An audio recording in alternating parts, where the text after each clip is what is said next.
Good morning, everybody. It's 11:05. I think it's time we can get started. I'm Karthik Obla. I'm with the National Ready Mix Concrete Association. I'm the Vice President of Technical Services here. I would like to welcome you all to our webinar today. It's titled Performance-Based Specifications, State of the Industry and Way Forward. It is a development by the NRMCA Research and Engineering Standards Committee, and it's basically the also along with the NRMCA Engineering Department, that is Colin Lobo and myself. Um, Colin Lobo could not be here today because he had to go and give a presentation, teach a class somewhere else. So I'll be doing this webinar.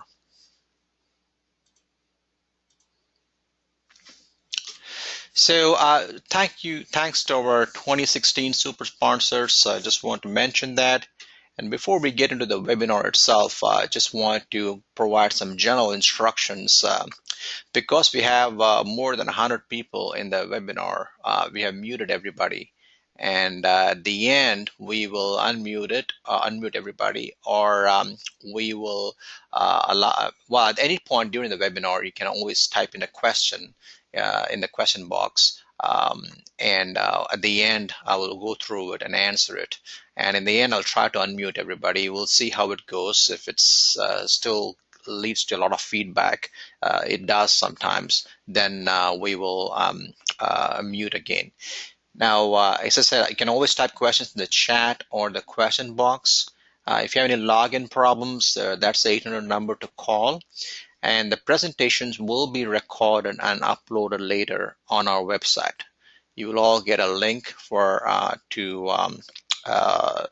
so that you can get a PDF copy of the presentation and hear the presentation again if you need to. You can always email us for content or for general information about performance-based specification. My email is provided there, and Colin's email is also provided there. So please feel free to do that. I think there is a question in the question box. Let me look at it for a minute. Okay, so all right, very good. So now let's get the presentation underway. So the performance-based specification, it's really was an initiative by the National Ready Mix Concrete Association. It's the P2P rather. It's initiated by the NRMCA, the acronym, if you may. Think I just got a comment from our IT person. It says if you at all have any audio issues, he's saying they can call him. His number is 301-996-8964. His name is Lawrence. Once again, if you have any audio issues during the webinar, you should not have, you can call Lawrence at 301-996-8964. Okay, thank you. All right, P2P, the acronym is coined by the NRMCA, and we've had been working at the performance-based initiative since 2002, and so we've had several years of experience at this. So we believe we have understand all the issues involved in this initiative. Now, they say that for any new product or initiative to take place in our conservative industry, it takes about 17 years. So I think we are at that point now where hopefully there is more actual activities going on with the performance-based initiative. Our aim is to try to move the construction industry forward to more performance-based criteria while minimizing prescriptive criteria. Okay, and just to show, it's not just alone we alone saying that. I know Federal Highway Administration have had their own performance-related specifications (PRS) initiative, ASCE as well through their committee report preparation of construction specifications define prescriptive spec as something like this. They say a prescriptive spec is a recipe for completing a project. It is the end result is intended not precisely defined, meaning if you put these things together, this may happen, that may be based on experience, but there's no clear definition of the end result. And really, the contractor cannot be faulted if the result is not achieved. I mean, the example goes something like this. If we are telling how to put a cocktail together, and if it tastes a certain way, you really cannot blame the person putting the cocktail together. Because it's your recipe, right? So it's just that's the concept behind it anyway. The contractor cannot be faulted if the result is not the way you want. On the other hand, the performance spec, it says it describes the end result clearly, and not how to achieve the end result. It clearly says this is what I want, and hopefully there's some straightforward testing and inspection involved to ensure that the end result is being achieved, and the contractor can develop their own methods to achieve the end result. So there's a lot of freedom provided there, right? Okay. And the P2P, how the way we define performance is we say performance of materials are based on performance indicators. There's got to be standard test methods with clear acceptance criteria. There should not be any restrictions on mixed proportions or parameters and such. Okay. And we believe, if you go back to the ACI's responsibilities document, there should be the responsibility goes along with the assigned authority, right? So if we have the freedom to develop our mixes, then there is it's reasonable to expect as being responsibility for the performance of the concrete. On the other hand, if it's very hard to be responsible for the performance of the concrete when there's no freedom to put together the mixture proportion. So I hope that that sort of becomes clear. And that's the intent of the ACI responsibilities document as well. And one thing I want to point out here is that when we say performance specification, it's not something like it's got some people have the thinking that yes, the project should last 50 years or 75 years.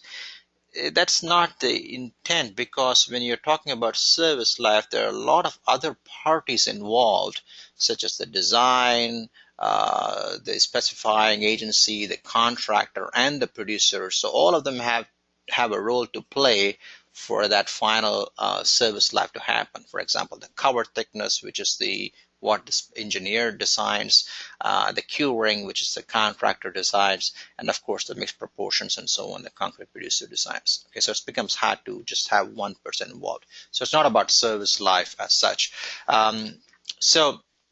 And I also want to say this. During this talk, I would be making a lot of reference to ACI building code and as such, and I know that there are several DOT and transportation officials in this webinar. The concepts discussed is very, very translatable even for transportation projects. So I think that'll become clear as we move along. Okay, over these 13 years or so, what we have been doing, we have developed a lot of documents. I'm showing you two things here. One is a guide to improving specifications for ready-mix concrete, and there's a guide performance-based specifications for concrete. So we've got this out, and we'll make some reference. I'll make some reference as the webinar goes along, and I'm going to show you a link where you can download all of this information. And ACI has developed the 329, that's a committee for performance criteria for concrete. They have developed a report called the performance-based requirements for concrete. It's got very good information that's useful for someone interested to move towards a performance-based specification.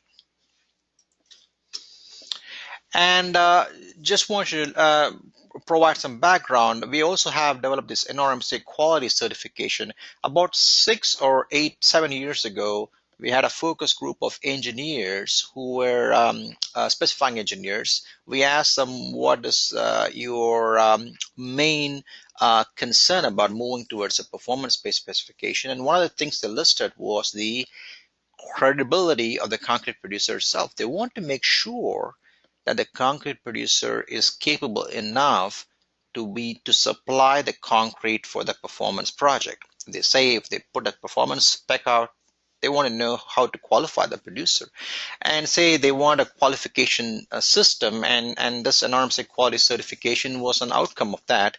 So basically, it's got a quality plan. There are personal qualifications, testing capabilities. There's some checks on how they accept materials, material testing, production facilities. That's NRMC plant certification, and so on. Basically, there are some minimum criteria attached to all of that, just to ensure that the producer has a good, effective quality management system that they are following. And as I said, all these things that I just mentioned are provided in this link, nrmca.org/P2P. And even this webinar, which is recorded, will be provided there along with the PDF of the slides at a later date. And I'll make sure we'll send you an email to everyone. The first step when we talk about performance-based specification is to, of course, to minimize prescriptive requirements. We at NRMCA Engineering Department, we have looked at a lot of specifications over the years, and we made I'm just showing you a list of typical prescriptive requirements that we often see. And if you add up everything, it probably would go into maybe several pages that you see. This is just perhaps many that you may all relate to. Things like minimum cement factors, limits on the amounts of SCMs, limits on source and composition of materials, limits on use of potable water, and so on and so forth. Okay, and of course you don't see all of it everywhere, but this is just a huge list. So now, if we we want to see, can we make it a little bit more manageable list, something that's most critical? Okay, so our aim was to find out what are the most onerous prescriptive requirement. Now, how did we define that? We asked our RES committee. That's our Research, Engineering, and Standards Committee. This comprised of technical and quality people in the ready-mix concrete industry, and we asked them, how often do you see these prescriptive requirements? Does it restrict optimizing mixtures? Does it impact cost? Does it improve performance really? So we asked them all these questions, think about all this, and number the prescriptive requirements 1 to 5, 1 being most onerous and 5 being the least that you can live with it perhaps. So, and we compiled this their survey, and this is what it turned out. The most onerous, according to them, was invoking maximum water cement ratio when not applicable, when there's no exposure requirement, that is, you're still requiring maximum water cement ratio. Then minimum content for cementitious materials, restrictions on SCM quantities, aggregate grading, and type and characteristics of SCM, and so on the list goes. Okay, so as I said, a low number says that it's a very onerous requirement. So we decided to focus on these top 5, and we just want to make sure, we want to get a quick idea as to how often these 5 requirements appear in project specifications. And we decided to do another survey. So we asked our RES committee members to send us actual project specifications, and what we will do, these are mainly private jobs, no residential work, no DOT work, but DOT officials can, highway transportation officials can relate to some of the results that we're going to see just now. And the job should have been done in the last 12 months. So these are all recent work. Okay. And we reviewed all the specifications for just the top 5 items that I just mentioned. And we looked at about over 100 project specs, and it varied over a wide range, varying from commercial buildings to public educational buildings, public works, and so on. And if you look at the results, we find that the restriction on SCM quantity is very common. 85% of all specs had that requirement. Now, I want to make it clear that yes, if you look at the building code, ACI building code says exposure class F3. Now, that is the class where the concrete is exposed to freezing and thawing and exposed to moisture and de-icing salts at the same time. So that's a critical exposure class. Now, in that class, there is a limit on SCM. So that's fine. We said that's fine. However, the 85% that you're seeing is case where that exposure class is not an issue, and still the fly ash is being, or there's a limit on the fly ash or slag, for example. Okay, so that should become clear. Now, the same thing, very same idea, maximum water cement ratio, when not applicable, we see in 73% of the cases. Okay, again, the building code will say that certain criteria for freezing and thawing or chlorides, corrosion, or sulfate, there is a water cement ratio requirement. So we're fine with that, but we're saying where it's not applicable, such as an indoor column, for example, or a slab on grade on a soil where there's no sulfates, for example, there the water cement ratio is still being specified. So again, minimum water cementitious content, SCM types at 27%. So overall average for the industry, over about 100 specifications, we find that about 51% performance or 51% prescription. So that's what we see. So at about half. So what it means is that if you look at about 100 project specs, for those 5 criteria, by the way, we're not looking at anything more than there may be other prescriptive criteria, but we're not looking at that. We're just looking at the 5 most onerous criteria as defined by our committee. And we find that on average, each spec has about 2 to 3 of those 5 prescriptive criteria. So that's where this 51% comes in. Of course, there are some specs which may have 4 or even 5, all 5 prescriptive criteria. And there are some specs which may have just 1. Okay, so but the average is about 2 to 3. I hope that becomes clear for this number. All right. And as I mentioned before, if someone was designing exactly according to the ACI standards, this number will be 0%, right?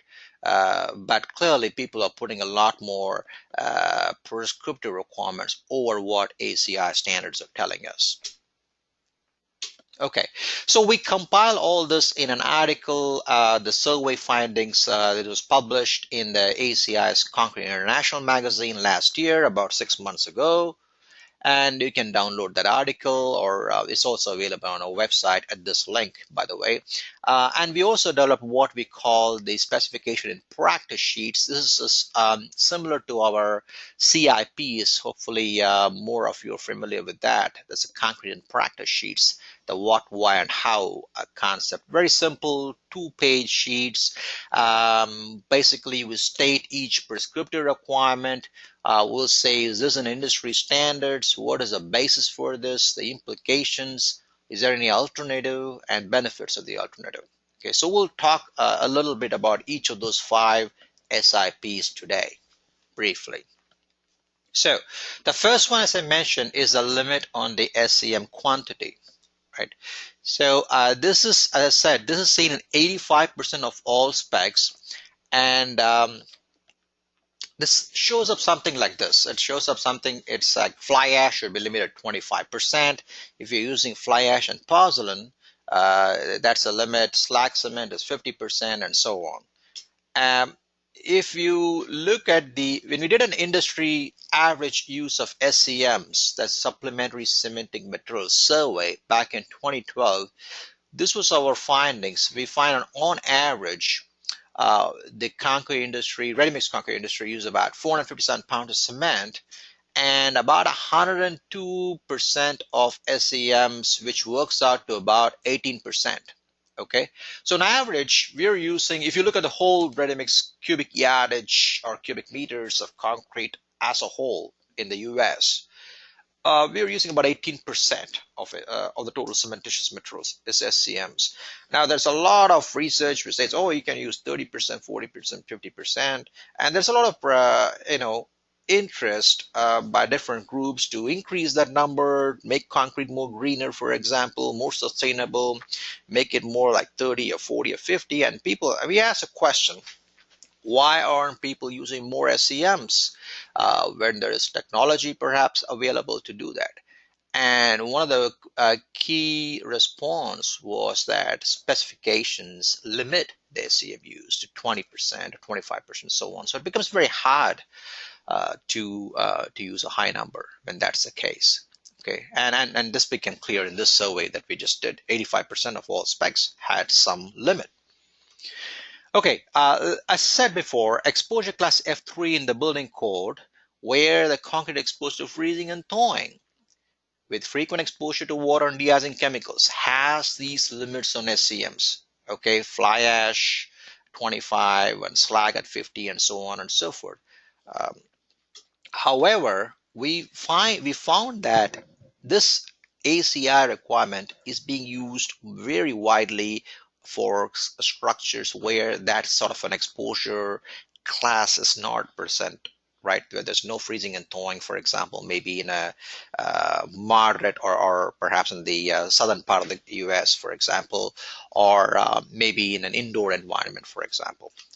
And we think that it's perhaps an implicit attempt to control setting time and early age strength, because the fear is if you put too much fly ash, your setting times may go too high or early age strength will be too low. Perhaps that's the concept behind it anyway. But if you look at all the research that's available, this was Malhotra published more than 20 years ago. What they found is that they kept the same fly ash, same mix, 25% fly ash dosage. They tested different fly ash sources from around the country, and they ended up getting a very wide variation in setting times and strength. So again, the early age strength. So the point is that just ensuring, okay, I put a limit on 20% fly ash doesn't mean that we are getting consistent setting times and early age strengths. There's still a very wide variation that is possible. Okay, so I think that point should be clear. And there's also this to consider. Now, if you have a limit on these SEM SEMs, the big challenge is, like, for example, durability for ASR, for example, where you want expansions to be below 0.1% at 14 days, at 28 days, depending on the specs. Sometimes you need enough SEMs to make it happen. In this case, for example, if the limit is, say, 28 days, 0.1%, then you needed about 50% slag at least. Okay, and 15% fly ash was inadequate, and 25% slag was inadequate, clearly. So clearly that becomes a performance issue. And this may even be a moderate aggregate, by the way. For severe aggregate, it may be even be higher. Now, so what are the restrictions caused? So clearly, by restricting SCMs, maybe uh, we are possibly having higher potential for ASR and sulfate resistance issues. Okay, we are also reducing the ability to impact permeability, meaning corrosion of reinforcing steel generally gets better as we allow more SCMs, right? The chloride penetration gets lesser, and the service life improves as we put more SCMs in general. And of course, there's this issue of mass concrete where you need a lot of SCMs to reduce the temperature. And of course, when you put a lot of SCMs, your later age strength and durability continues to improve. And we are, again, limiting that by having limits. So what is the alternative? First of all, I want to say that, yes, you want to stick to the limits that the building code states for exposure class F3. Um, well, that's what the building code states right now. So let's stick to what it says. But let's only keep it to exposure class F3. Okay.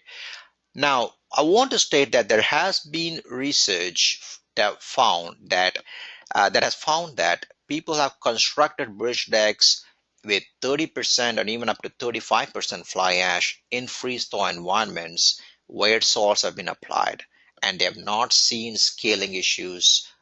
And so these limits that we have in the building code are sort of maybe very too conservative, perhaps. You could possibly go a little higher. Now, in any case, DOTs or transportation structures are not limited by the building code, but I just want to mention that that limit in the building code is primarily an issue of scaling issue. So you want to keep that in mind as we go forward. Okay, uh, the issue about early age strength can be addressed by making it a requirement. Suppose you wanted a 3-day strength or a 1-day strength for formwork release, maybe make that as part of the specification. And setting time is something that's primarily concerned for the concrete contractor, and that can be addressed between the contractor and the producer. So those are the two main issues: setting times and early age trends for SCM limits, and that can be addressed by actually having performance requirements instead of just putting an arbitrary limit. Okay, so what's the benefit because of this? We are assured of good resistance to ASR and sulfate attack. But of course, you want to make sure there's performance testing for ASR and sulfate attack. Okay, if you have that, you're assured of that. Now, if you do have setting time and early age strength requirements as well, and that's evaluated by testing, clearly that also performance is assured by that, right? And of course, there's better durability to chloride-induced corrosion, continued improvement in later age properties, and of course we become more sustainable. Perhaps we can increase our SCM use from 18% to much higher numbers, as everybody would like us to do. Okay, so what if there is no limits on SCMs, right? So this was I want to give you an example. The sky doesn't fall off if that is the case. So this was the I-35 West Bridge in Minnesota that was built in record time. This is the bridge that collapsed, and they had to reconstruct it, and in record time they finished it. This article was published in Concrete International in February 2009. It's available. You can go and take a look at it. And you can see that for different members, for example, for drill shafts, 5,000 psi specified strength, the mixture had 60% SCMs. Okay, as a blend of fly ash and slag cement. And for piers, they used 85% SCMs, only 15% cement. Clearly, if you had a prescriptive requirement, these mixes would not have been possible. Now, for the superstructure, they did use about 29% SCM. Still, this would be a reasonably higher number than what typically the DOT would have expected in their specification. Okay, so clearly, if you do not have the limit, really there's a lot of potential possible. Now, what's the concrete performance as a result of this? It's been excellent. If you look at the drill shaft, the cores are getting over 10,000 psi, 750 coulombs at 28 days. All right, and that's SCC mix. Footings 0.04% at 28-day drying. Okay, piers 500 coulombs at 90 days. Okay, superstructure is getting over 8,000 psi, less than 250 coulombs at 90 days, low shrinkage of less than 0.04. So yes, you can get very good performance even though you're using 85% SCMs, for example. Second thing that we talked about was a maximum water cement ratio when not applicable. This is commonly seen about 73% of all specs. Okay, so this is how the spec would read. It should be maximum water cement ratio and so shall be 0.45 or below. And generally, whenever you see a maximum water cement ratio, it's typically accompanied by a compressive strength as well. And the maximum ACR building code typically says the maximum water cement ratio and minimum strength are generally go as a pair, and they are assigned to different exposure classes.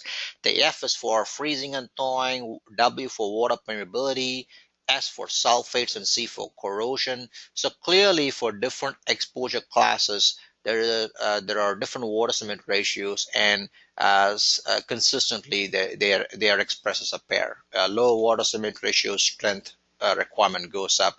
The idea being that the strength can be used as a check whether the water cement ratio is being supplied to the concrete. Now, Once again, just like the SEM case, we believe that there's been a lot of misapplication of the industry standards going behind it. There's a lot of information that has been disseminated that low water cement ratio is always good quality concrete. It can be generally true, but maybe it's not for all applications, as I'm going to show you in a minute. Lower the better. That seems to have been ingrained. If I get low water cement ratio, I'm getting very good quality concrete. Now, just wanted to show you an example where we, as in our testing lab in our at the NRMCA, we do test mixes for submittals for concrete producers, and this particular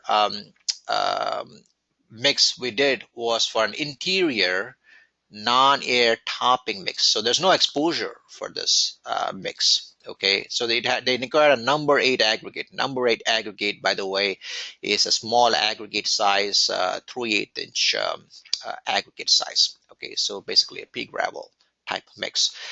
They require a water cement ratio 0.40, which is very low. There's no exposure, 4,000 psi, because being a number 8 aggregate, it needed about 290 pounds of water, even though a very high dosage of high range admixture was used. And because the high water and low water cement ratio, we need to put about 725 pounds of cement in there. So this was a very high cementitious mix, possibly susceptible to cracking. Now, we felt that the application really did not require 0.40. If we had allowed a 0.50, for example, you could have done the same mix with 580 pounds cementitious and easily met the 4,000 psi requirement still. Okay, and cracking of this mix could be considerably lower. So clearly, a low water cement ratio is not really a good. It's not always better.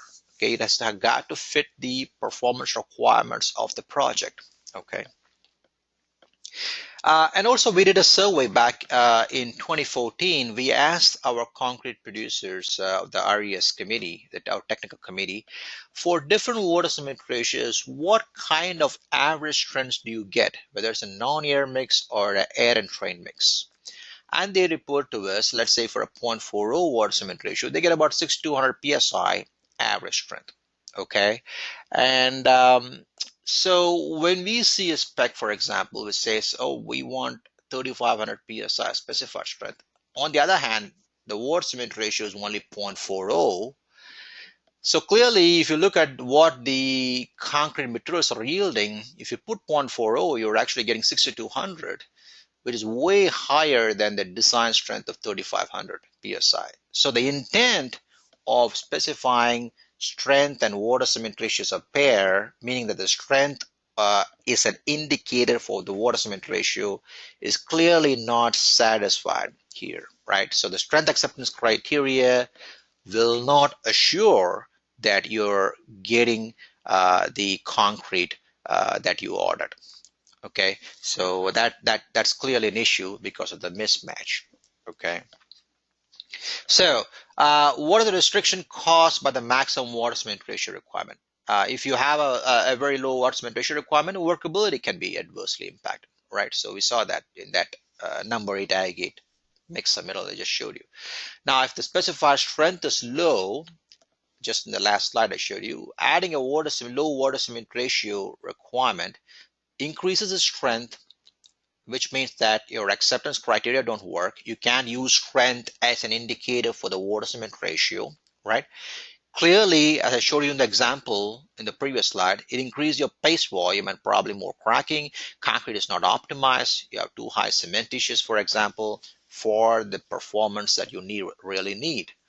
Those are some of the issues caused. And of course, sometimes we come across specs where the water symmetry specified is way lower than 0.40. We've seen like 0.35 or 3.3, and that can substantially impact the workability and cracking potential for the concrete, particularly for like horizontal type structures like bridge decks and so on.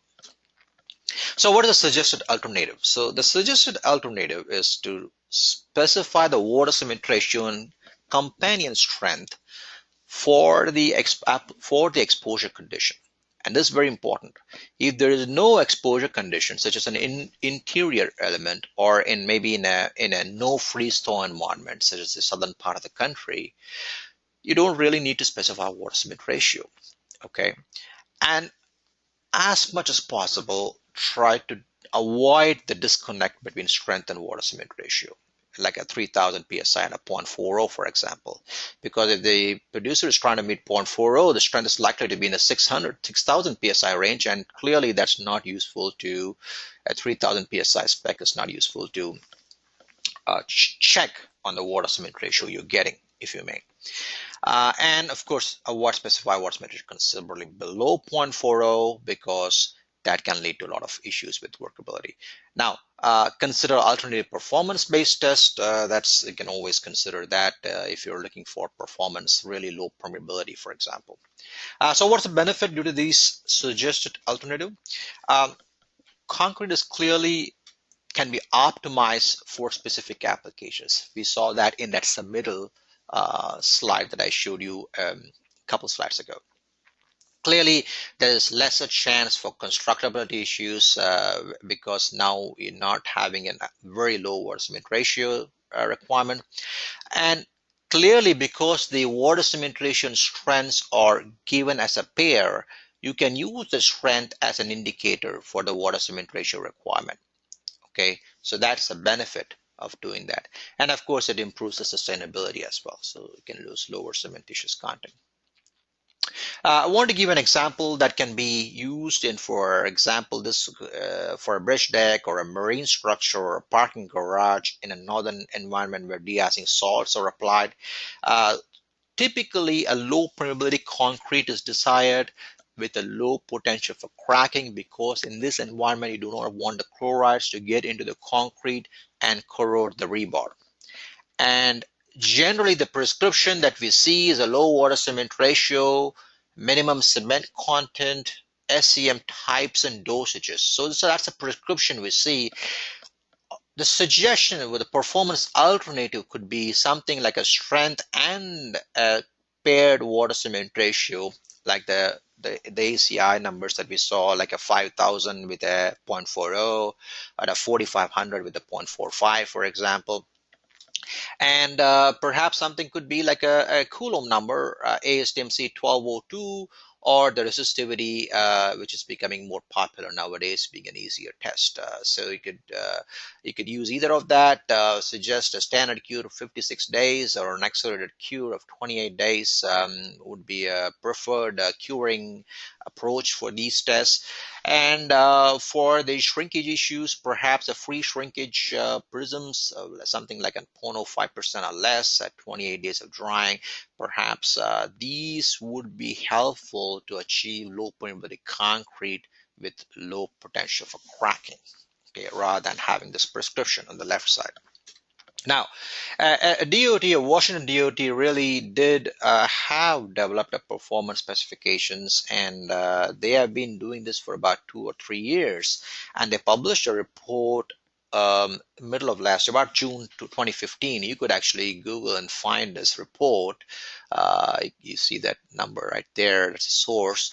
And what they did is they developed this spec several, actually 3 4 years ago, and they built a lot of bridge decks, and the report actually contains their survey of the performance of the bridge deck for cracking and so on. They compared the bridge decks that are built by the prescriptive approach and compare it with the bridge decks built by the performance approach. So it gives you a nice comparison. And they said they preferred actually the performance approach after this evaluation. So let's look at what it contained. If you look at here the prescription clearly contains 735 pounds of cementitious minimum. They had only about 10% fly ash being allowed. Here the performance had no limits. Here the fly ash was made an optional. There's no requirement. They went to a higher aggregate size allowed, for example. We made it this optional. If you look at the freeze thaw durability tests, they had as a mixed submittal, mixed qualification. If you did not want to meet the air content spec, they were allowing an ASTM C666 or the AASHTO T161. 90% durability factor, a coulomb requirement. They had a shrinkage requirement, it's a little bit low number here. Again, these are all mainly mixed qualification tests. They even had a scaling rating less than 2 out of 50 cycles. So they had all these performance requirements for mixed qualification. Okay,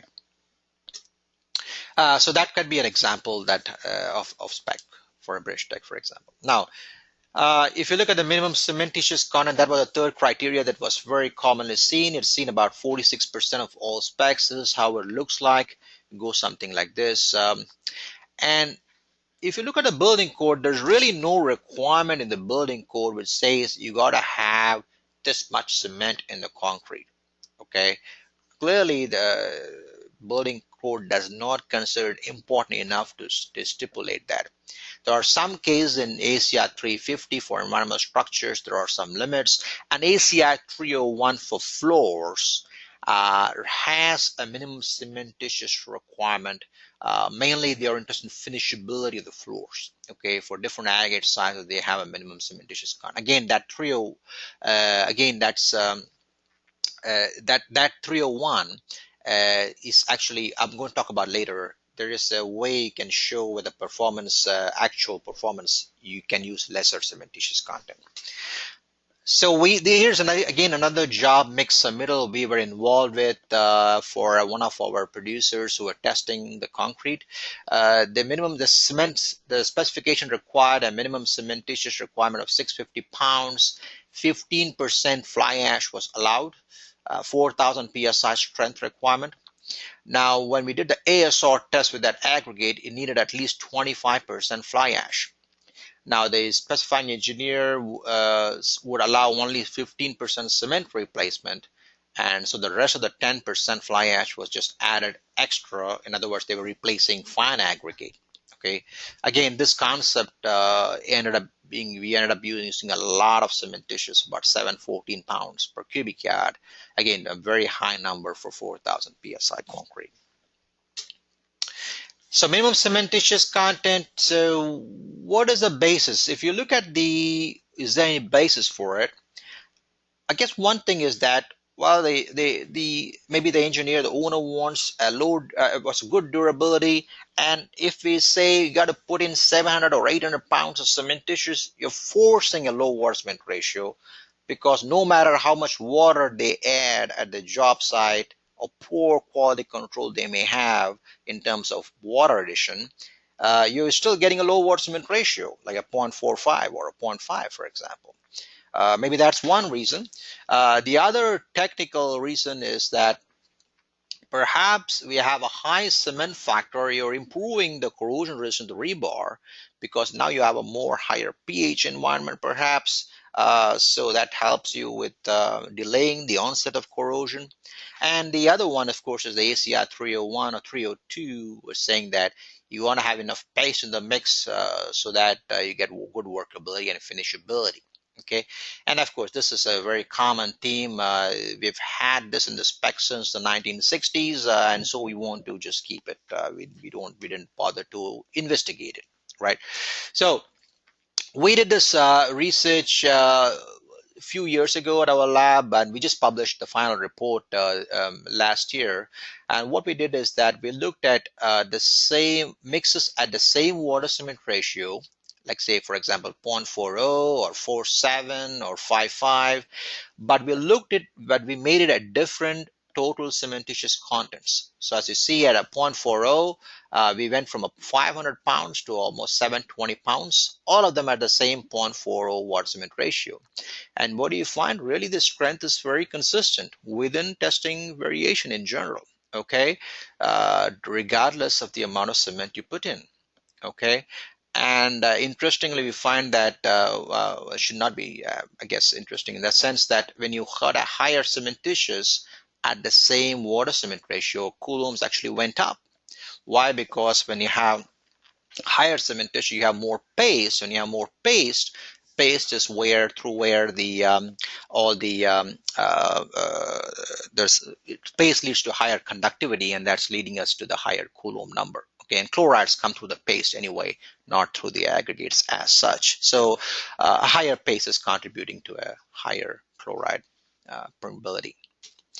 And When it comes to shrinkage, that's a big difference here. As a higher cementitious content, same water cement ratio, shrinkage goes up quite a bit. So clearly what we found is that increasing the cementitious content, the same water cement ratio, was actually detrimental for the performance.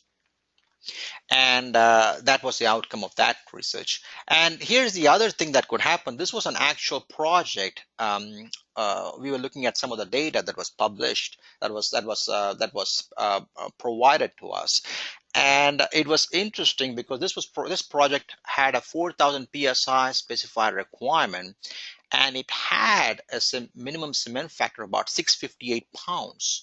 So what happened was, in this particular project, it's just an example. It doesn't mean that this happens all the time. It, there was a very wide variation in compressive strengths, varying from 4,000 to as high as 8,000 psi. Okay, and because of the high cementitious content, right, so it's all over the place, really, right? The standard deviation is 1122 psi, very poor cov, high cov, poor quality control, yet there was not a single low break. If you look at it, there's not a single strength that was below 4,000 psi. And this is the challenge you see when you have a prescriptive requirement like a high cementitious requirement that's way above what the specified strength would call for. Now, the same situation may also happen when you have a water cement ratio strength mismatch, for example. If you have let's say a 0.40 with a 4,000 also, that may translate to something like this. Okay, so that's a problem. And now clearly, this sort of behavior is not in anybody's best interest. All right, so now what about an optimized prescriptive mix? So you can say a good materials engineer can optimize their mix, and the challenge is specifying it can be a challenge. Okay, so that's what I would say. Now, why is that? Now, typically what happens is that prescriptive specs are considerably over-designed. For example, minimum cements are 600 pounds, water cement ratio 0.45, to attain just 3,000 psi. Why? Because they have to ensure that even with the substandard materials production and testing, you can still get that 3,000 psi performance you're looking for, because and that's the reason why the prescriptive specs are considerably over designed. Okay, so it's really like a lowest common denominator sort of an approach. That's the challenge, right? So you really cannot put out an optimized prescriptive spec, if you may, because it really and this approach, while it caters to the, I guess, the substandard materials production testing, it still ensures a minimum level of performance. It really penalizes the better performers who can do a lot better. Say perhaps they can get 3,000 psi with just only 450 pounds of cement, for example. So it really penalizes those sort of produced performers. Let's say what are the restriction costs? Some of the restriction costs by minimum cementitious contents, it impacts workability. For example, high cement factors at a high paste volume that can lead to cracking. More alkalis means ASR problems. You may expect a durability, but you may really not achieve it.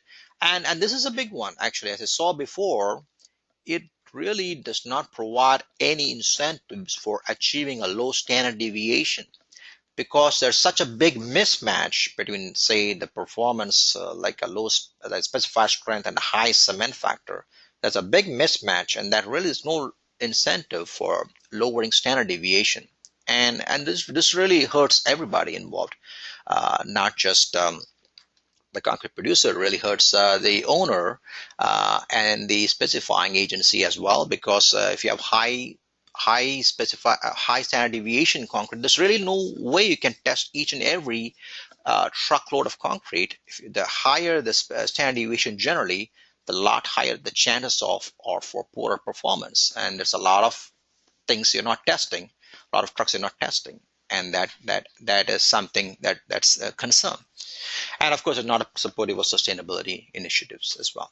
So what is a suggested alternative? Do not specify minimum cementitious content.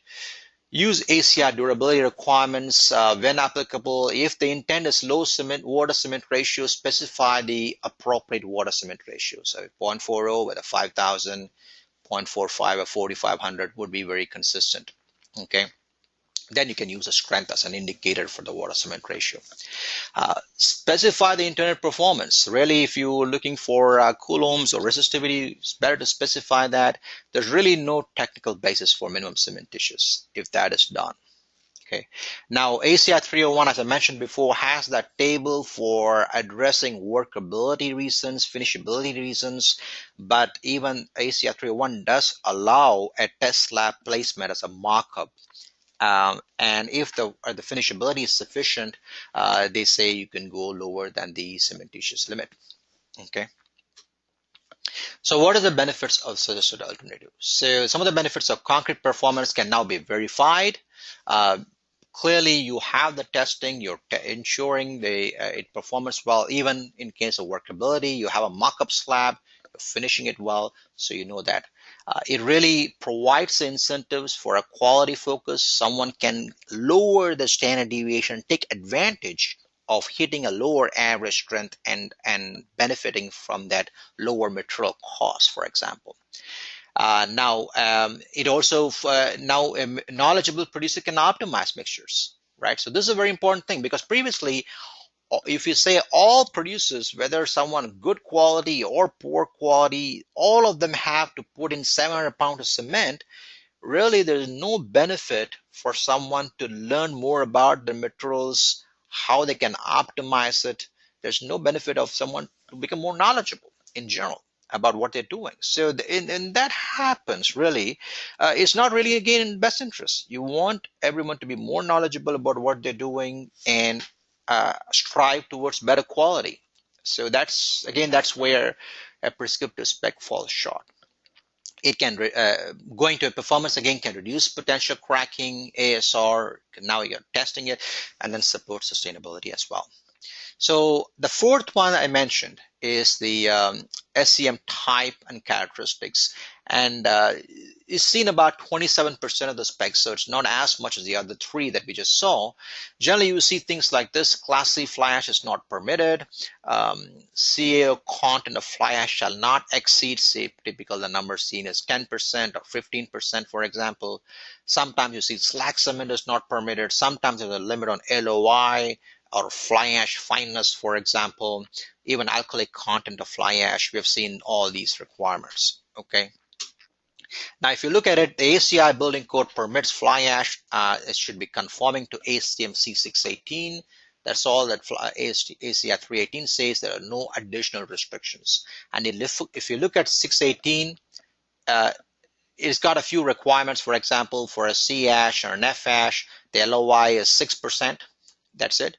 And the fineness is 34%. Of course, there are more requirements for the ashes, but typically the specification restrictions I've seen is only on the LOI or fineness or the CaO content, which is sort of relates to the summation of the silica aluminum iron oxide. Okay, so that's why I just specified these numbers. Okay, again, 318 just has this as a requirement, nothing else.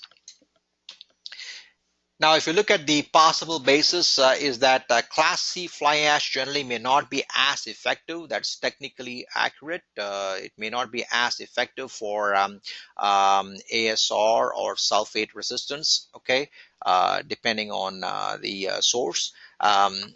Of course, maybe the thinking would be having a LOI limit can control air content and help us get good quality. Fineness, if you have a limit on fineness, it can impact the rate of strength gain of the fly ash. And sometimes some specifiers may not have slag cement, for example. They don't specify that. And of course, alkali content control toward ASR. Some of these reasons. Now, I just want to share with you some research that was done a few years ago. This research shows basically that fly ash of different sources. Okay, so each line here represents a source, and for each source, when the fly ash alloy was changing, the concrete air content was of course dropping. Okay, I like the same admixture dosage, same air and training admixture dosage, right? So clearly there's an effect on the air on the L of the LOI for each fly ash sources. But the key part is that each source behaves a little bit different. For example, there are sources here on the left that are a lot more susceptible to LOI than these sources. So putting an LOI limit of say 3%, maybe you may be eliminating these ashes, but if you got these two ashes, those two ashes could still be very susceptible to air entrainment problems, right? So you're really not solving the air entrainment problems by limiting the LOI of the fly ash. Something to keep in mind. In fact, these ashes are a little bit better because they have less sensitivity. And nowadays, with activated carbon injection, this can even become a more significant issue because the sensitivity can be even more stringent. Um, so what are the restrictions? What are the challenges because of the restrictions?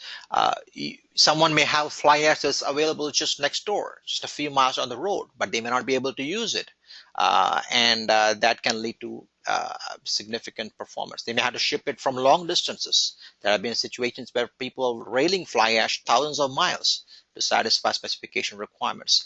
There's actually it builds a false sense of security that just because you're using the right fly ash, perhaps you're getting the performance you want. This may not always be the case, right? Just because you use 25% class of fly ash, it doesn't mean necessarily that the ASL problem has been solved, right? Or the LOY problem goes away, or the air entrainment problem goes away just because you use 3% LOY ash, right? So what's the alternative? Suggest actually requiring performance-based evaluation. So if an ASR is an issue, require ASTM C1778. I forget the ASHO number. It's a very similar. It's ASTM C1567 is a test, actual test less than 0.1% at 16 days. But the performance evaluation for all the materials, this is the ASTM number. I think there's an ASHTO number that's very similar to this ASTM standard. So for sulfate resistance, there is a performance standard. Even the building code recognizes this. For moderate environments, is less than 0.1% at 6 months. That's a 10-12 test requirement. Okay. For very severe, it is 0.1% at 18 months. So actually specify these numbers so that you ensure that you're getting the ASR and sulfate resistance you want. Do not include, so this is a suggestion, do not include more restricted requirements on fly ash, such as LOI and fineness, than those that are already there. Now, the ASTM C618 already has some LOI and fineness requirements, so let's just keep that. Do not add anything more than that. Now, if there's a question issue, the market will control the use of unacceptable product. If there is a fly ash that really has a lot of problems on air entrainability, market will ensure that that doesn't get used where it should be used for air. They may use it for non-air entrained concrete and so on and so forth. Okay, what are the benefits of some of this alternative? Okay, by ensuring you're actually testing for ASR and sulfate, you're getting the durability that you really want. Okay, on the other hand, as I said before, just having a prescriptive restriction does not assure your intended performance. Okay, and clearly by using material that is closer and available to a lower cost, you're actually improving the sustainability because you're you're not railing materials from a long distance, and the user is generally more aware of the performance of locally available materials as well, which is a good plus point. Okay, the last one we want to look at here was the aggregate grading limits. Now, many may be familiar, just aggregate grading, we're talking about the combined aggregating of both coarse and fine aggregate. Typical requirements are, for example, percent retain on the individual sieves is an 818 chart you may be familiar with, or 622 chart, for example, or the coarseness factor and workability factor chart that was originally developed by Shellstone in the 1990s, combined aggregate grading charts.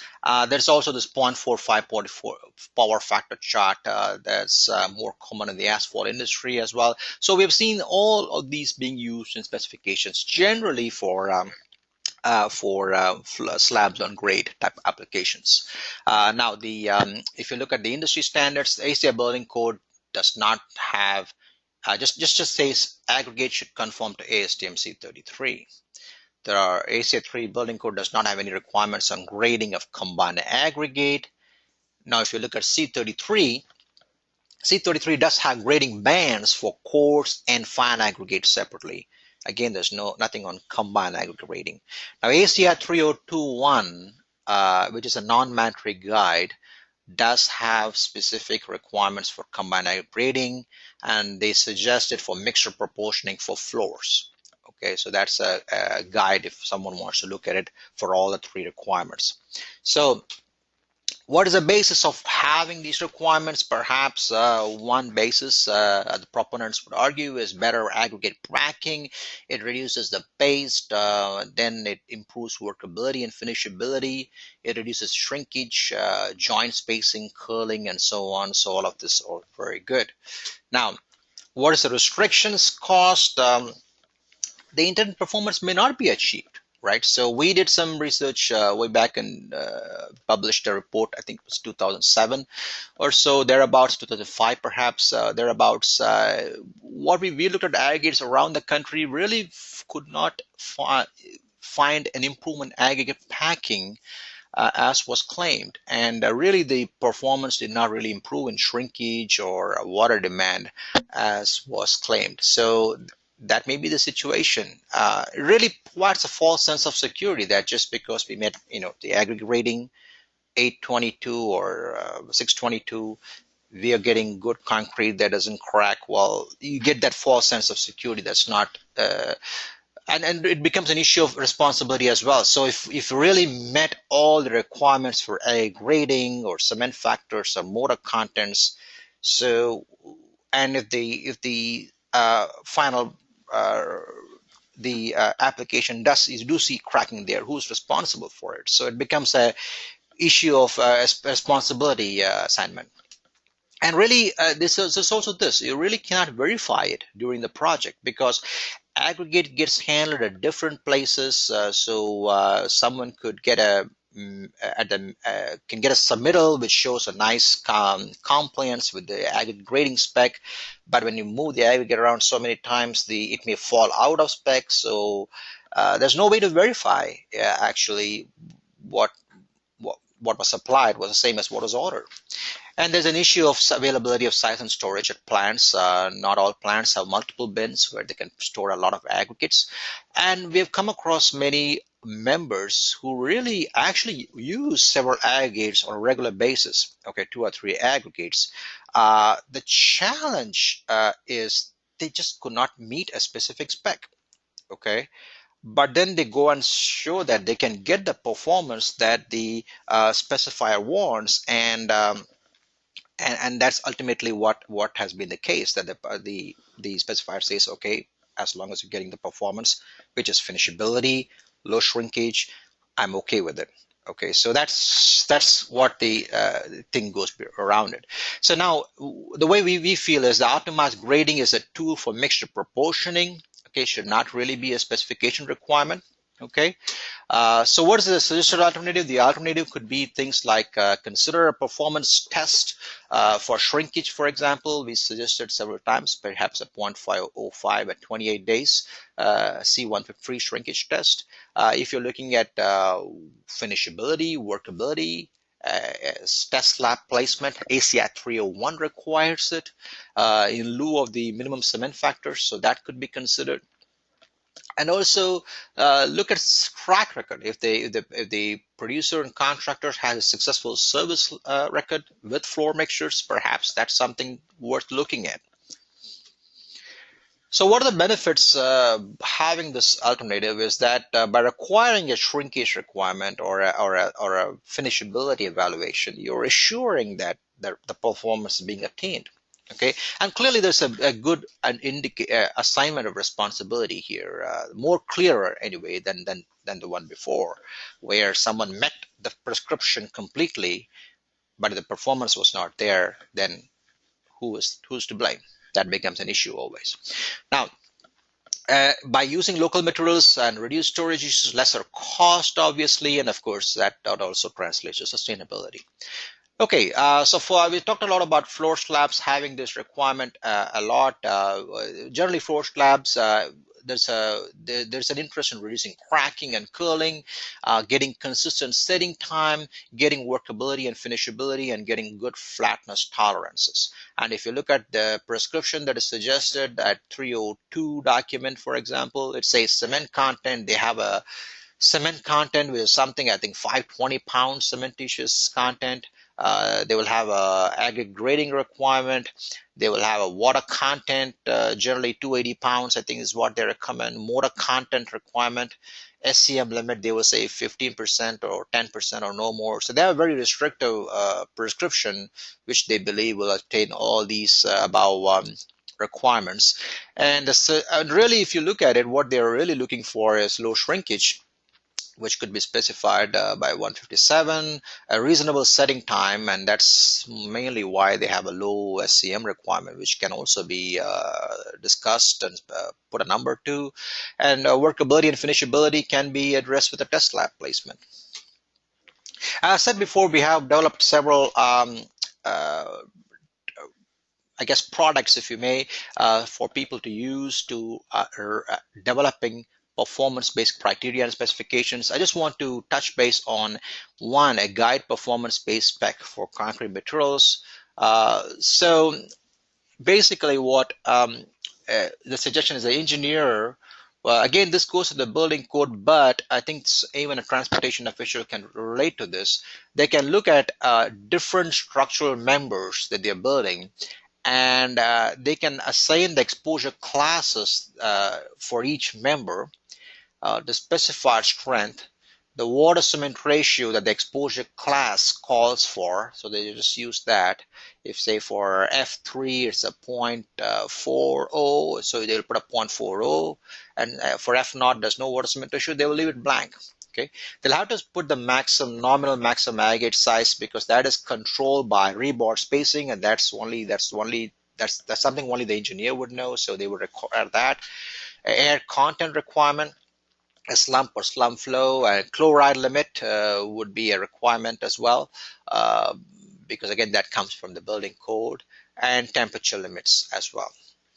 And the engineer could also add in things like coulombs or resistivity, if you may, shrinkage or freeze thaw, um, ASR, or modulus of elasticity, thermal control plant density, and so on and so forth, depending again on the exposure of the element. So really, there's no exposure, there's no need to specify, fill the table up with numbers, right? So because the more you put in, the more potential for conflicts that we are creating, and higher costs we are creating. We want to be very smart about putting the numbers. Okay, so let's look at some numbers. I'm going to show you based on our research. We're getting towards the end of this presentation. I'm going to put some numbers to some of these performance requirements. So we did a pool fund study research project over a period of about 5 years, a 10-state pool fund study, along with Purdue University. And our part of the research, we were looking at for different exposure criteria classes like chloride exposure or sulfate or freeze thaw. Can you come up with performance criteria? How you can select concrete which is good performing concrete, right? So for chloride penetrability level, for very low chloride penetrability level, where risk of corrosion is very high, the number we found that works well is a specified coulomb number of less than 1,000, or a specified compressive strength at 28 days of over 5,000. Okay, so for maybe moderate level, 1,000 to 2,500, and a greater than 4,000 would work very well. Okay, so these two were adequate to replace all the prescriptive criteria that you normally see for achieving good concrete that is good chloride penetration resistance. For non-entering concrete mixtures, we suggested that these numbers should be increased by about 20%. Okay. For freezing and thawing exposures, for different freeze-thaw exposures, we found that the revised ACI building code criteria was very good. The For 0.55 for F1, 0.45 F2, and 0.45 for F3, which seemed to satisfy the for concrete that for good freeze-thaw for scaling resistance as well as freeze-thaw durability. Okay, we were trying to develop a performance criteria for the water cement ratio, but really was not very successful in developing because we're looking at things like sorptivity and absorption, but they were not uh, quite robust enough to replace the water cement ratio. So I think for the time being, we said the water cement ratio may be a reasonable number to keep. For the sulfate exposure, the building code says for different sulfate exposures, so low, moderate, severe, and very severe, depending on the amount of sulfates in the soil. I guess seawater would qualify as a moderate exposure. There are different strength criteria and water cement ratio and the ASTM-C 1012 expansion criteria. The numbers in green is what we are proposing. Basically, the concept is that, for example, if you have a 4,500 strength and a 0.45 water cement ratio and 0.1% at 18 months, if you look at the 0.1% in 18 months, that is based on the chemical resistance, sulfate resistance of the cementitious system. 0.45 water cement ratio, the idea is that to prevent the sulfates from coming in. So sulfate attack is good, both an issue of bring sulfates coming in from outside as well as the chemical resistance of the sulfate system. So if you have the chemical, if you have a higher chemical resistance, like a 0.05% at 18 months, you could allow a little bit more permeable concrete, like a 0.50 concrete, water cement ratio concrete. So that's what, and consistently we found that in our research, we found that that was true. The same thing worked for the different exposure classes as well. And finally, we looked at physical salt attack as well. That's a different form of sulfate attack where the mechanism of failure is quite different, and the deterioration is more like a freeze-thaw scaling on the surface of the exposed concrete that's subject to drying. And we found that a requirement of a 0.45 or below water cement ratio or a compressor strength greater than 4,500 psi at 28 days was sufficient for making concrete resistant to physical salt attack. So to conclude, I would say, I guess we would say basically our position is that if someone would look at performance alternatives, really are assured of the performance we're getting, right? As opposed to the assumed performance. And we found that mixtures could be optimized for the design application. And we, based on some assumptions, we found that we get about 10% material cost savings possible. Okay. And really, this is the big one. Really, it does provide you an opportunity to reduce standard deviations. And that's a big incentive of going away from these high cement factor mixes or arbitrarily low water cement ratio when not applicable, or SCM limits, for example. These higher, lower standard deviation really is a good for all the stakeholders, and it really clarifies the responsibility issue. Clearly, responsibility should go along with the freedom to develop mixes, and when that part is clarified, people become more qualified. They can optimize the mixers. They become more knowledgeable about the mixtures, and really that leads to a more technically qualified producer who can support the project, and that in turn will lead to lower time and cost to address any project problems, and of course that ultimately leads to greater confidence in concrete construction, and last but not the least, we're talking about better sustainability as well. So we believe really the performance-based specifications have a lot of things to offer for all stakeholders, and yeah, it's not just one. It's not the producer or the contractor, or if you may. It's a process of people understanding it and taking advantage of moving more to performance-based specifications. The way forward, we feel, is that if someone has 4 or 5 prescriptive criteria that we showed, perhaps the way to step forward would be to go to maybe two or three, maybe in smaller steps. The way as the whatever space at which they're comfortable with. Some people who are already at two or three could go to one or two. So that may be the way to move forward, and slowly introducing performance-based criteria into the mixes. And clearly there's a lot of education that has to happen for the producers, the contractors, the testing labs, and that all has to go hand in hand as well. So I guess at this time I will stop talking and I will look at some questions. I will try to see if I can um, unmute everybody. I think that can always be a tricky thing. I'm not even sure if I could do it without having to do each one individually. I don't think I can do because I got more than 100 people. I don't think I can unmute everybody in one at one shot. But I think there are a lot of questions that have been written. So let me read through the questions. Um let's see.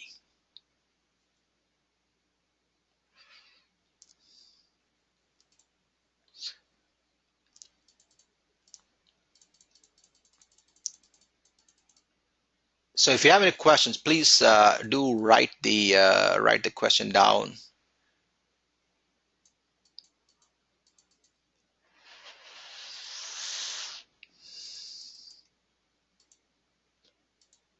Okay, the question that I have see here is performance specs require mixed development, various preliminary testing, and sometimes longer lead times than prescriptive specs. Certainly, performance provides benefits. When time is of the essence, can performance specs be effectively used and provide durability?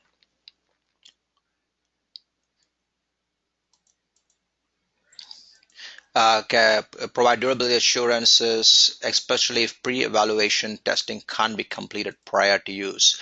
Um, yes, I think initially performance specs are going to need, if you're going to ask for shrinkage testing, for example, or Coulomb or resistivity, for example, it's going to take longer. At least 56 days. That's the test limit. It doesn't have to be much longer, right? So under any case, you're looking at 28-day compressive strength. In many cases, another 28 days max, or even it could be the same 28 days, because many times when we see shrinkage specs, it is 7-day moisture plus 28 days of drying. So it's really a 35-day test, really. And when you come to resistivity of coulombs, many times we are looking at the accelerated curing approach that Virginia DOT worked on a lot. That is 7-day moisture followed by 21 days of curing and 100-degree lime saturated water. So really, you could potentially get most of the data by about 35 days or so. So it doesn't have to be much more delay. Okay, so I think once the producers start developing mixes for certain performances, they become a lot more confident as well. So it may not be as much as you think. That would be my response in terms of project delay. Okay, let's see the next question.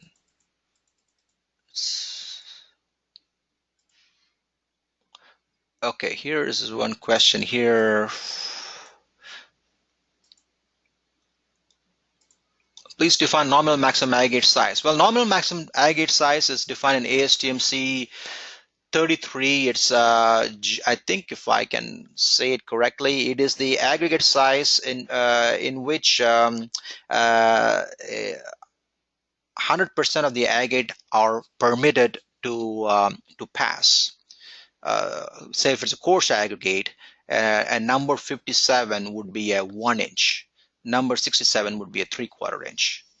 Okay, and number 467 would be an inch and a half.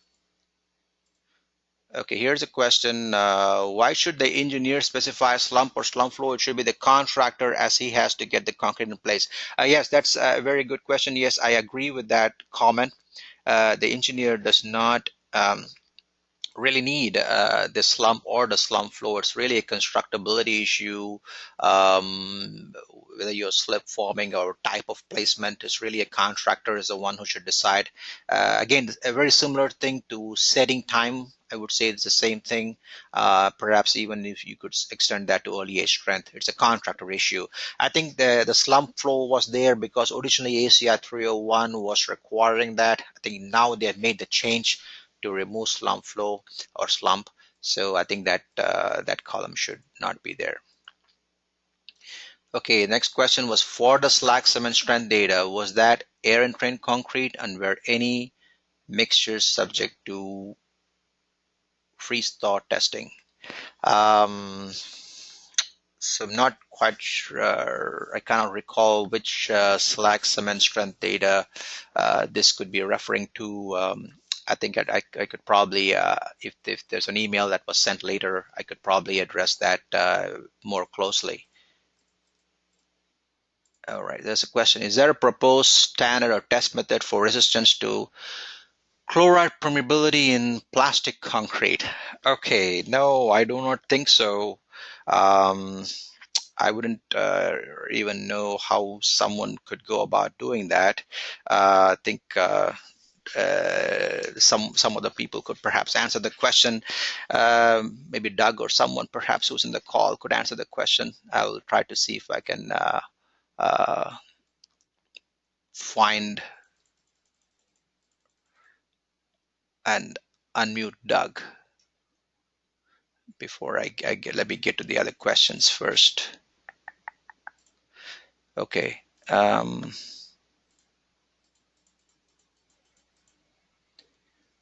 Okay, here's some question. Using strength. Okay, using strength for physical salt attack is a poor idea. Problem can be fixed by minimizing volume and connectivity of pores, that is permeability but not strength.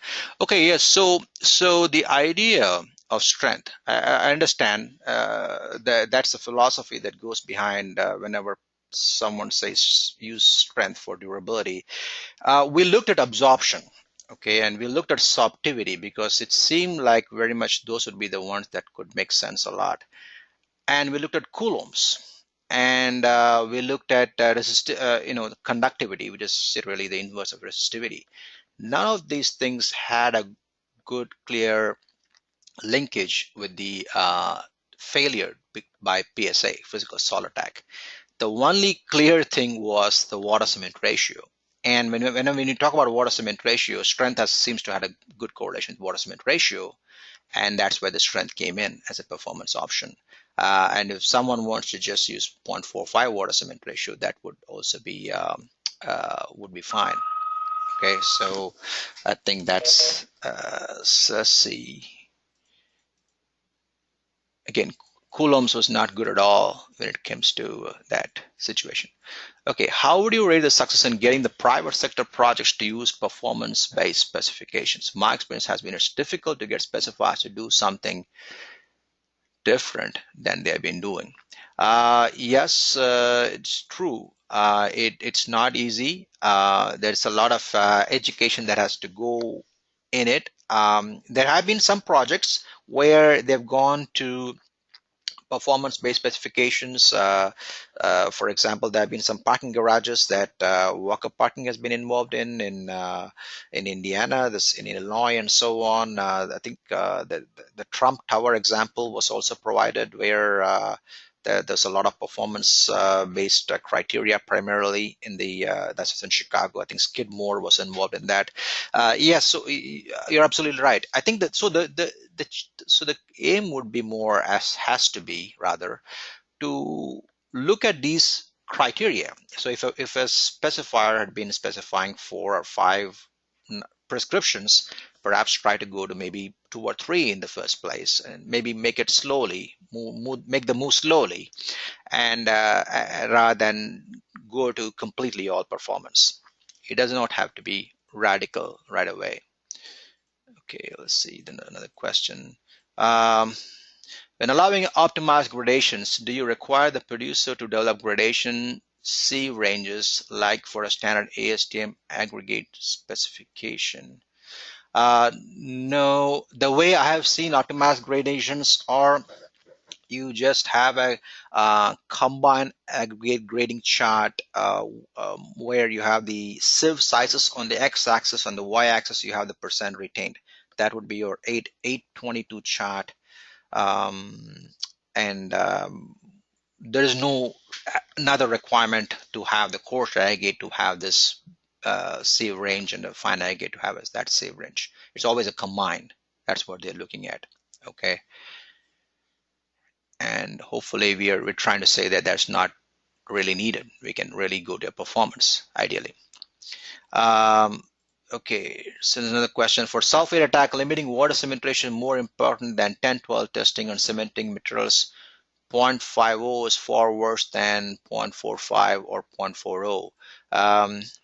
Okay, again, this is just going back to the if you looked at all our data, what we found was that if there was something where at 0.45 water cement ratio and meeting the current ACI building code's 1012 requirement, and if you compare that with something with a 0.50 with an even more restrictive 1012 requirement, the performance of both of those were very consistent when we looked at it in concrete performance wise. In the USBR, we were using the USBR 4908 concrete prism test in sulfate. We had exposed it to up to like 4 years or so. And they looked very similar in terms of performance, and that's why the implication of allowing a higher water cement ratio, but at the same time making the 10-12 more restrictive requirement, more restrictive.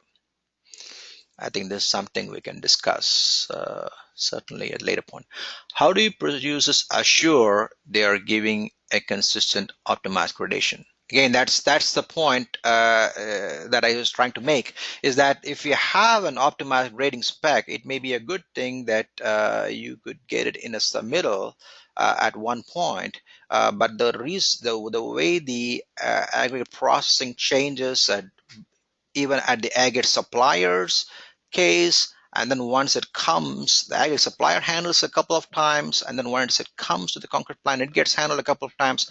It has changed throughout.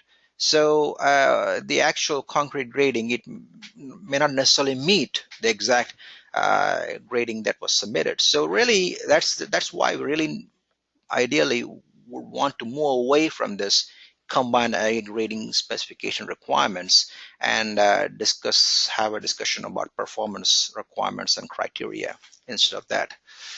Okay. So, okay, thank you for the presentation. Okay, you're welcome. Okay, two questions. I don't see the two questions. How do you get paid credit? You get an email. I'm not sure. We have to see how backed up the person, our staff member is. Will send you the credit at a future point by email. We have your email IDs, so we'll get that information. People can, so turn. Oh, who turned it? All right. The smaller ready-mix suppliers, mom and pop shops, have the ability to meet performance-based specifications, or is this concept geared towards larger, more high-performing ready-mix suppliers? No, actually, if you look at some of the projects that we have looked at, in fact, we do, as I mentioned, we do testing for many producers. We found that different producers are having testing done for things like coulombs or resistivity or shrinkage, and it's not just the larger producers who are doing it. Even smaller producers are doing it now. So I don't think it's having a performance criteria of that will prevent them from doing that in any way. Okay.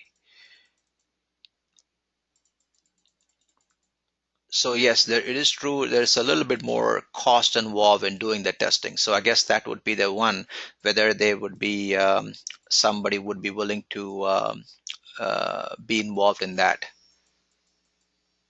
But so far, in the months we saw, we found that they were doing that for the jobs that they were involved in. Okay, let's see, next question. So question, Dubai municipality recently revised their specs to be of prescriptive type than performance. Why aren't the institutions acting upon of what NRMs is trying on performance-based specifications? Um, yeah, it's very hard.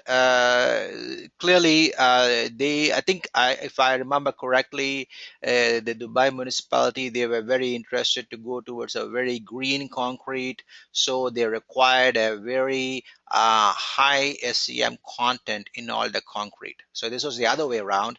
Normally, you see people restricting SEM numbers. That's typically what you see in specs. They required over 50% or 60% in some cases, over 35% in some cases. I think that's the prescription that you are the right that the commenter is referring to. Yes, ideally, we would like to avoid even that type of prescription. We feel that if you move towards a performance requirement, there is a lot of incentive for people to go towards a more of a prescriptive, I guess, of more of an SCM content, more sustainable mix, if you may.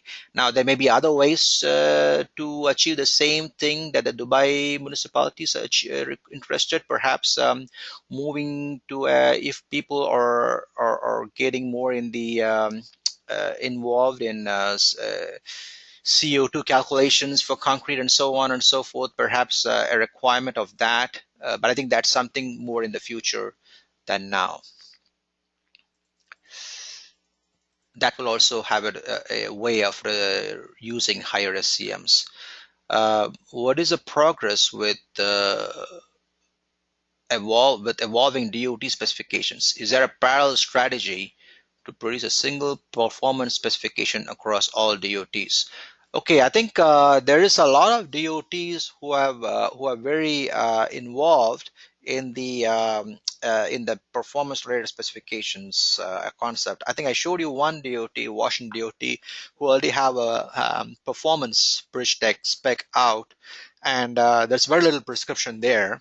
And there have been other DOTs who have had success. I know Virginia DOT has had success. I know Port Authority of New Jersey has been doing that for a while.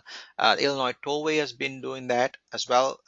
And not all of them may be all performance. Some of them may still have some prescription, but I think that prescription level is lower than what they would have normally done in the past. So I think that's still a step forward, I would say, in the evolution process. And for Federal Highway, I think, is also involved with this performance engineered mixtures approach, where they're trying to develop an AASHTO based guideline uh, of developing performance based mixtures. So I think that is also a step towards moving towards performance based specifications. Whether there be a single performance specification for all DOTs, I doubt it. Um, but there's a lot of movement in that area. A lot of people are moving towards performance specs. Okay, will the project teams that will be reviewing the suppliers' proposed mix designs be required to have more expertise in order to know what they are looking at? Prescriptive specifications allow more of a simple checklist of mix design reviews. I think the project team would have to be familiar with what they're specifying first. They need to know what strength. I guess strength is something that probably people are very familiar with. They would need that's probably common. That's what the design calls for. They need to know what's coulomb number or resistivity number they need to specify, for example. They need to know what's a reasonable shrinkage number to specify. And if they're going to specify anything more than that, they need to know what's a reasonable number to put out. So from that point of view, there has to be, yes, the engineer or specifier needs to be a little bit more aware of what performance they really need to be specifying. The good thing perhaps is the engineer really doesn't need to have a great knowledge of how to put the mix together. They don't need to put say minimum cement factor or an SEM content. all those things are removed. In terms of actually reviewing the supplier's proposed mix design, I don't think that's more complicated, because the complication, I guess, if you may, is more involved in putting the first performance mix together, spec together. Because once you get that, if you put a resistivity number out and the submittal has a number, all you're doing is you're comparing whether the submittal meets your requirement, and there is just a comparison between two things. So I think that should not be a very complicated thing at all. Okay. Okay. Slide 61 indicates correctly that aggregate grading is unsuitable criterion because it cannot be verified. Okay. Uh, the same applies to water cement ratio, and it is proposed for performance spec example slide 69. In my opinion, water cement ratio is a poor and misleading quality indicator. How it is measured and at what point of the production delivery chain. Uh, Very true. I agree with the commenter. Water cement ratio is cannot be verified reliably. There is a test method. I don't know if you're familiar with it. The microwave oven test is there, where people take a sample of concrete that arrives from the at the job site. They stick it into a microwave for 20 minutes and estimate the water cement ratio. Now, there is a variability with that test method. Uh, have to be very conscious of that in the test that we have run. I think ASTM has done a round robin. There is a plus minus factor. So if you're reading a 0.42, it could be between a 0.39 or a 0.45 or something like that. I think I don't have the numbers exactly in front of me, but there is a variation. So as long as you're allowing for that, it may be okay to use that. But really, you can't exactly, you can say, you cannot demand that as the number, and because then you may be rejecting a very lot of good quality concrete. As to the issue of why water cement ratio is even being put there, why do we even recommend? As I said, we did try a lot of criteria like absorption, sorptivity, and so on, water permeability. We could not remove the water cement ratio requirement as of now, and that's why we kept it in the freeze thaw requirement and the sulfate requirement. We were able to successfully remove it in for the chloride exposure environment, but not for the freeze thaw and sulfate environment. Perhaps if we are able to at some point do that, that may be the way to go. But I agree with the commenter. It's not an easy thing to measure. Uh, any experience on GGBFS mixes suitability for high-rise pumping? I don't see why it should be a problem. I think we could probably talk to perhaps a slag cement technical person for that. I do not see why it should not be specifically a problem in terms of pumpability. Should the test specimens be cured the same as the intended in-place concrete to find out if anticipated curing duration or process is adequate to develop the durability characteristics? Okay, this is a interesting question. Now, what is the purpose of standard curing?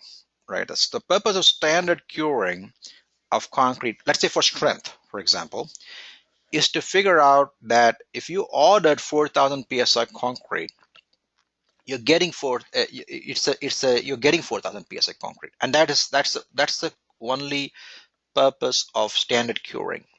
And standard curing has a very specific way of curing. You're supposed to cure between 60 and 80 degrees Fahrenheit up to 48 hours at the job site, and then take it to the lab and cure it at 73 degrees plus minus 3 degrees up to 28 days.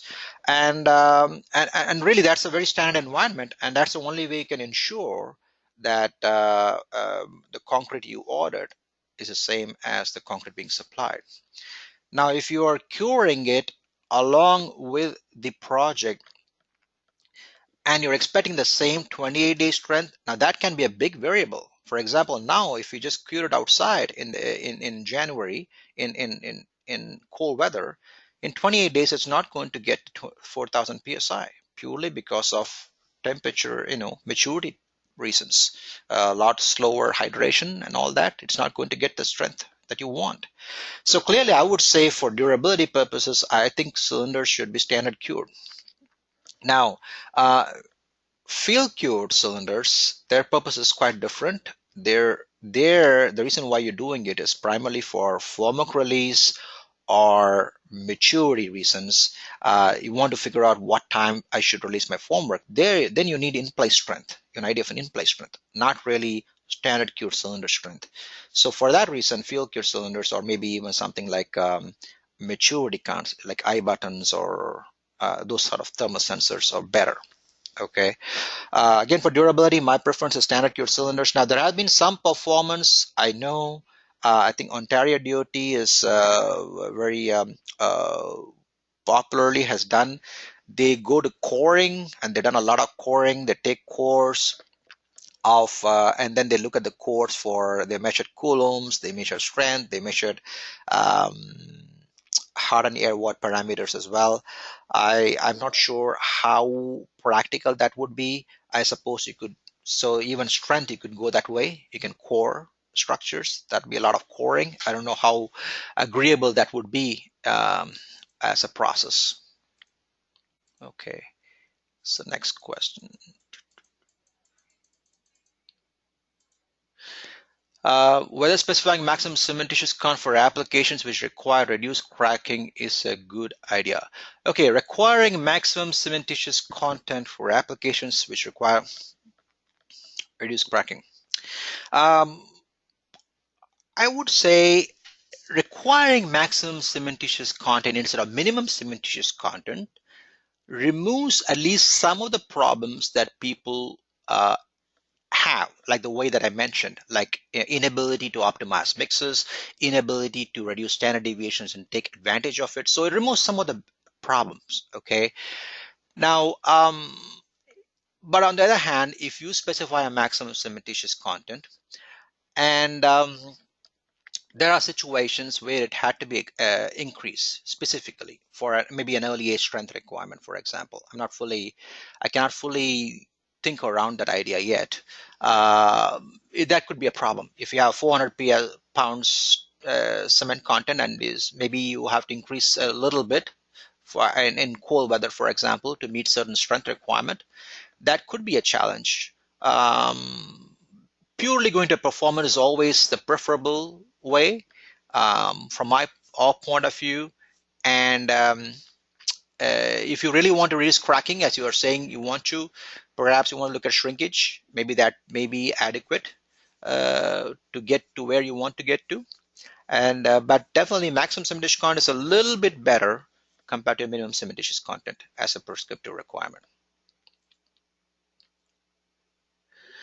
What's the best way to check fresh concrete at the factory, a checkpoint, or under the plant? Who's responsible, batcher or technician? Fresh concrete, if it is tested for acceptance in the US, is normally done from the chute of the ready-mix truck as soon as you get a sample, and then you test it, and that's for acceptance purposes. Now there have been some cases where, particularly for air, people are interested to get it out of a pump, and there the responsibility level sort of gets tricky there, because the contractor generally tends to has control over how to put the pump boom angle and so on. So the responsibility really tends to get shared between the producer and the contractor. So there has to be something that has to be worked out at that point between the producer and the contractor. There have been ways that has been resolved. People have gone to modified air content, for example, from the chute. Um, so there are ways that people have addressed that issue, or testing air at both places or also being a possibility. Uh, let's see. What are some performance criteria for mass concrete applications other than limiting maximum concrete temperature and temperature differential? Okay, there are some thermal control plan. There are some software available that people could actually put in the numbers. I know there's an open source software that was available called Texas Concrete Works, which you could plug in the your mixtures and see if the potential for cracking for mass concrete. So they are considering the aggregate, I guess the expand, thermal expansion of the aggregate as well, because certain aggregates could be a lot better. They can handle a higher temperature differential than other aggregates, coarse aggregate, for example. So they consider that as well. So that could be considered as a performance evaluation that you show a thermal control plan, maybe use a software to demonstrate that there is lesser potential for thermal cracking, like the Texas Concrete Works. I know there are other proprietary software. I know there's CTL has one software. There are other people have other softwares which can do the same.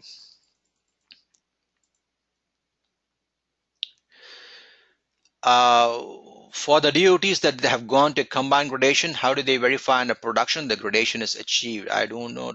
Okay, it's achieved. I do not think there. I have not heard of any way that they have. I believe this just a submittal issue. They're looking at the submittal, and the submittal says the aggregate grading is optimized, and that's what it is, I suppose. I don't think they're testing it under production condition. So the producer should in so the okay. So the producer should use one of the optimized gradation tools like the 0.45 power chart, Koshner's chart, or similar to monitor the gradation production. Again, what we have found in our research going back to 2006 is that these charts, the closeness factor or the 0.45, or I think the closeness factor or the 818 charts, what we were evaluating, didn't really help optimize grading in terms of better packing. It did not help us improve shrinkage. Now, that doesn't mean that the producers should not do it. I think it's always a good idea to understand the materials better. So the producer should find every way to optimize our mixtures, and optimizing grading is a tool definitely for the producer to look at. We have recently published in the last research report that I mentioned, a couple of slides towards the end. We looked at different mixes where we're trying to come up with a mixed proportioning technique based on the combined aggregate void content. So what we found that if you have an ability to reduce the combined aggregate void content, then the amount of paste you put in would be a factor of that combined aggregate void content to get the performance you need. So there are some benefits in doing that. It may not always be a combined the using 3 or 4 aggregates could get there. Sometimes, many times actually, the aggregate shape plays a big role as well. Okay, lab trial results, especially for strength, are always higher than plant trials, understandably due to high control water cement ratio, but strengths plus 20 to 30% in the lab than plant doesn't make any sense. Please confirm, is this means the poor controls at the plant? I think a 20 to 30% difference seems does not is not consistent with what our expectations is. Yes, you may see a little bit higher strength, but I don't think you will see 20 to 30% higher strength in the lab compared to the field. Clearly there's something wrong somewhere. Okay, how should the designer make sure the potential contractors are in agreement with the scope of performance testing and criteria? Okay, I think this is the question of I guess if the designer really, if it's a DOT or an owner or who wants to move more towards performance-based specifications, there has to be perhaps some sort of initial in a meeting, a clarification provided. Perhaps you may have to do that, perhaps like a pre-bid meeting or so, where it is stated that this is what we are trying to do, and so that people understand what is being expected of them. They're just not looking at the usual the DOT requirements and bidding on the job.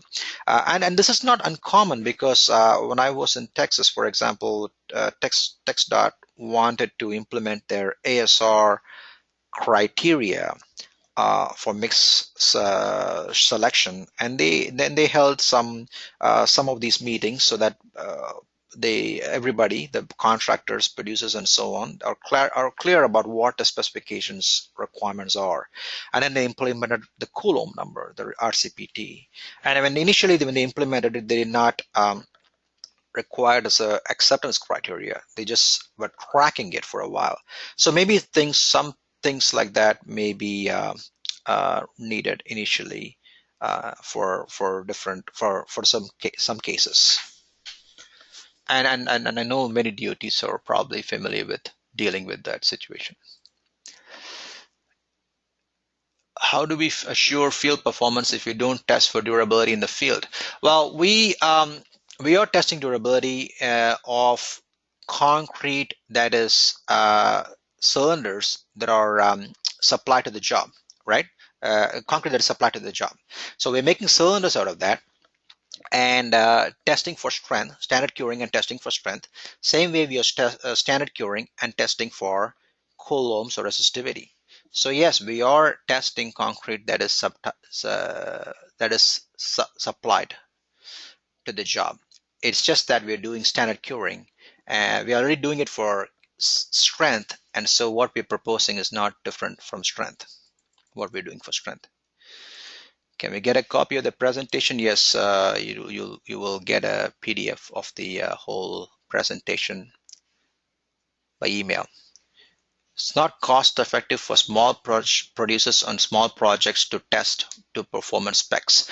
It's probably you may be right there. The question though would be if the producer is going to be in a market where they're supplying to a DOT, and that DOT has, say, a specified mix class, for example, and they say this is what we are moving towards, then there's probably a benefit because there could be like, multiple uses of the same mixture in future. So maybe there's a use there to develop some data for that. And perhaps the same data could be used for a commercial project or later on if someone, as a specifying engineer, requires that.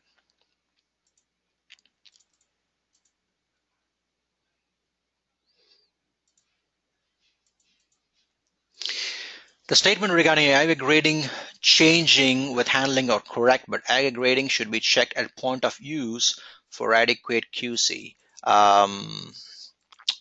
So it really does become challenging, doesn't it? So if you are making concrete, say, some of these plants make thousands of yards a week, maybe even higher, 1,000 yards are average plant.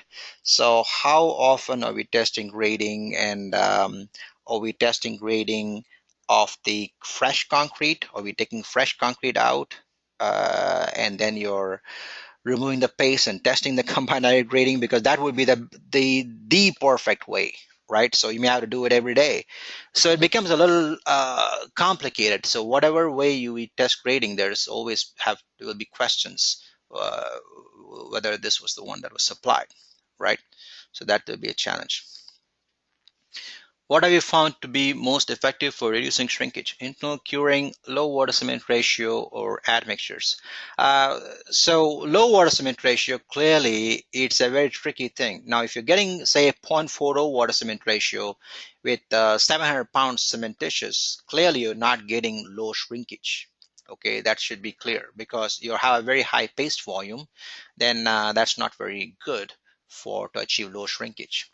All right, so you want a low paste volume. I think that probably would be one of the first things to get to low shrinkage.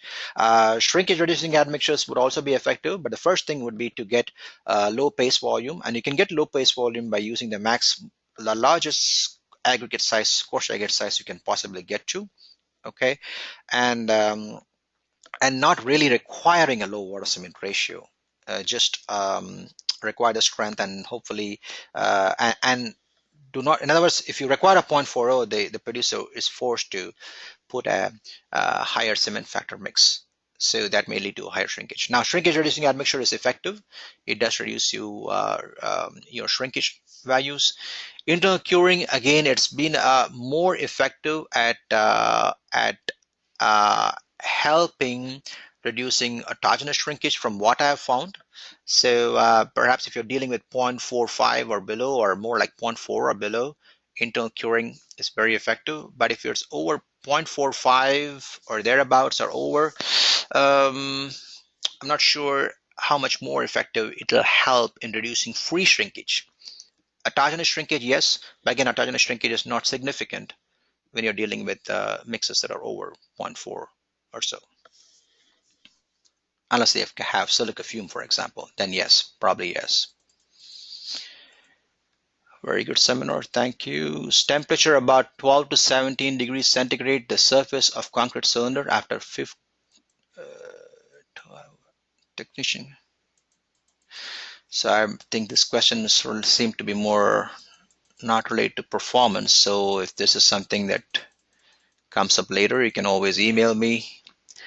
This is a question about efflorescence. How relevant is testing a 28-day standard cured specimen compared to in-place concrete, which may have 7 to 10 days of wet cure?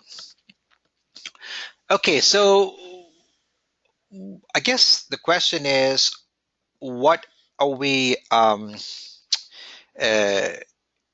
mean, what has been the practice? This has been the practice for years, right? So for years, that it's a 28-day standard cured cylinders has been the practice. We have specified standard cured cylinders. We have looked at submittals, and then we have tested it at 28-day standard cured cylinders. And so far, what we have found is we've never had any issues with it not meeting strengths.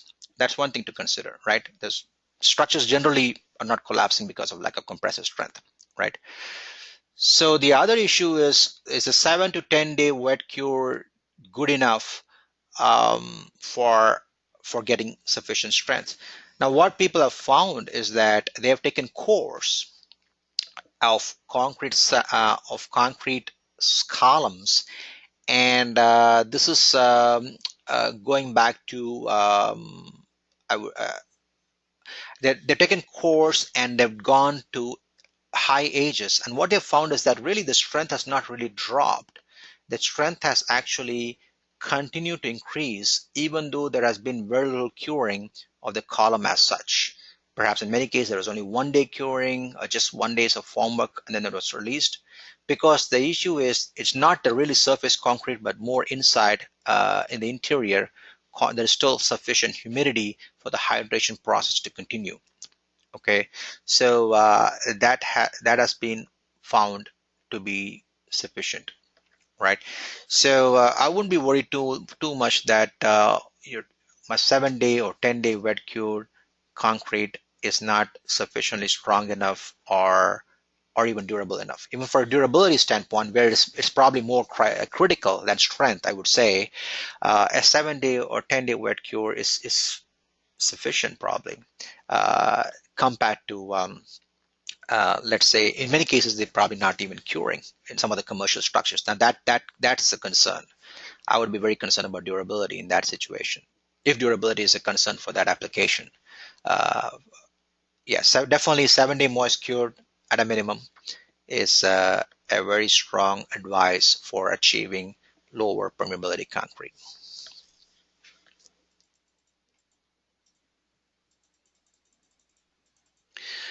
Okay, I think that was the last question. Okay, this one. I think that was. I hope I have answered all the questions. In case if I had missed any, because there are many questions here, please email us the questions and we'll try to provide that answer by email.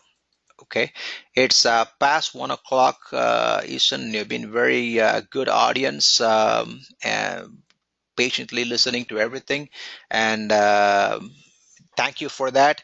And as I said, if you need any assistance in terms of uh, help with developing performance-based specifications, we'll be glad to help. Please email us, and you have access to a lot of our documents from our website, and uh, feel free to use that, and you will get an email fairly soon with a PDF of the presentation, and the um, recorded webinar will be available from the website as well. That link will also be provided. Thank you very much. With this, I'm going to end the webinar. Thank you again for your time.